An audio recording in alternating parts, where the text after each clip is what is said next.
Hello বন্ধুরা, তোমরা সবাই কেমন আছো? আশা করি সবাই খুব ভালো আছো। আমিও ভালো আছি মোটামুটি। তো তোমরা সবাই জানতে চেয়েছিলে দিদিভাই তুমি অসুস্থ, হসপিটালে গিয়েছিলাম, একটা পোস্ট করেছিলাম, তোমরা জানতে চেয়েছিলে দিদিভাই তুমি অসুস্থ, কি হয়েছে? তো তেমন কিছু নয়। কি হয়েছে বলতে কি বলো তো, আমার ফ্যামিলিতে একজন নতুন মেম্বার আসছে, যেটা তোমাদের সাথে আমি শেয়ার করতে এলাম একটু। তো বাড়িতে তো কেউ দেখার সেরকম কেউ নেই, সমস্ত কাজ সমস্ত কিছু আমাকেই করতে হয়। আমার হাজব্যান্ড তো জানো তোমরা যে দোকান রয়েছে, দোকান নিয়ে চলে যায় হাট বাজারে, আর টিউশন পড়ান, উনি সারাদিন বাড়ি থাকেন না। তো প্রচণ্ড অসুস্থ হয়ে পড়েছি আমি। তো এখন তো সময়ও চলে এসেছে, ওই জন্য আজকে আমাকে হাজব্যান্ড দিয়ে গেছে বাপের বাড়িতে। তো তোমরা একটু প্রে করো যেন আমার নতুন মেম্বার যে আসছে সে যেন একটু সুস্থ থাকে, সুস্থভাবে পৃথিবীর মুখ দেখতে পারে। আর কি বলো তো, বিয়ের পরে মেয়েদের আর কি শাশুড়িদের কাছে অনেকটা এক্সপেকটেশন থাকে, বাট আমার ফ্যামিলিতে শাশুড়ি শ্বশুর সবাই থাকা সত্ত্বেও সেরকম আমি একদমই একা। তো সমস্ত কিছুই আমাকে নিজের করতে হয়। নিজের যদি খিদেও পায় তো নিজেকে বানাতে হবে, তারপরে খেতে হবে, এরকম একটা ব্যাপার। তো ওই জন্য চলে এলাম বাপের বাড়ি। আর সময়ও নেই, আর 2-1 দিন টাইম আছে, তো এই সময়টা থাকবো এখানে।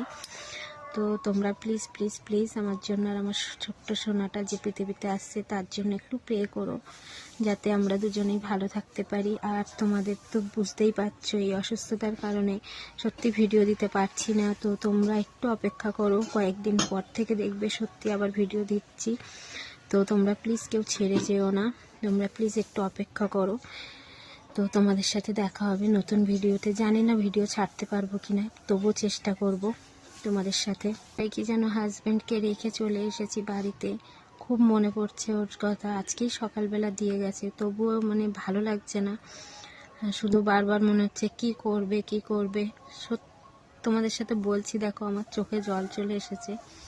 সত্যি কোনোদিন ছেড়ে মানে থাকিনি, তো 2-1 দিনের জন্যও কোথাও যায়নি, আর 2 মাস থাকতে হবে সেটা ভেবেই খুব কষ্ট হচ্ছে। তো যাই হোক, ছোট সোনাটার দিকে তাকিয়ে আমাকে থাকতেই হবে। তো তোমরা প্লিজ আমার জন্য একটু প্লে করো। কি বলবো, দেখো বুঝতে পারছি না কি জানো তো, সত্যি কথা যেটা, হাজব্যান্ড ভালো হোক কিংবা খারাপ, তার মতো ভালোবাসতে কেউ পারে না বিয়ের পরে। তো যাই হোক, আমার হাজব্যান্ড অনেকটাই হেল্প করে আমাকে, যতটা পারে করতে চেষ্টা করে। তো সে কতটাই বা করবে পুরুষ লোক, কারণ ও একা একা বা মেয়েকে কিভাবে সামলাবে, ওই জন্য মেয়েকে সঙ্গে নিয়ে চলে এসেছি। আর সবাই জানো আমার বাবা মা ওইখানে থাকতো না, তো বাবা মা এসেছে, ওই জন্য বাবা মায়ের কাছে চলে এসেছি। তো তোমরা প্লিজ আমাদের সবার জন্য একটু প্রে করো, যাতে যে সমস্যাটার মধ্যে আছি সেটা যাতে ভালোভাবে আর কি উঠতে পারি। আর আমার রিপোর্টের অবস্থা খুবই খারাপ, অনেক রকম রিপোর্ট আছে যেগুলো খারাপ বেরিয়েছে, জানি না ফিরে আসতে পারবো কিনা, তবুও তোমাদেরকে বলছি একটু প্রে করো। আর আর সঙ্গে থেকো এভাবেই, খুব শীঘ্রই আবার ভিডিও নিয়ে আসছি। তো তখন হয়তো দেখতে পাবে দুজনকেই। চেষ্টা করব, ভগবান যদি থাকে সত্যি ফিরে আসবো তোমাদের জন্য। তোমরা একটু প্রে করো। তো ভিডিওটা এখানে শেষ করছি, আবার দেখা হবে অন্য ভিডিওতে। তো সবাই খুব ভালো থেকো, সুস্থ থেকো, টাটা সবাইকে।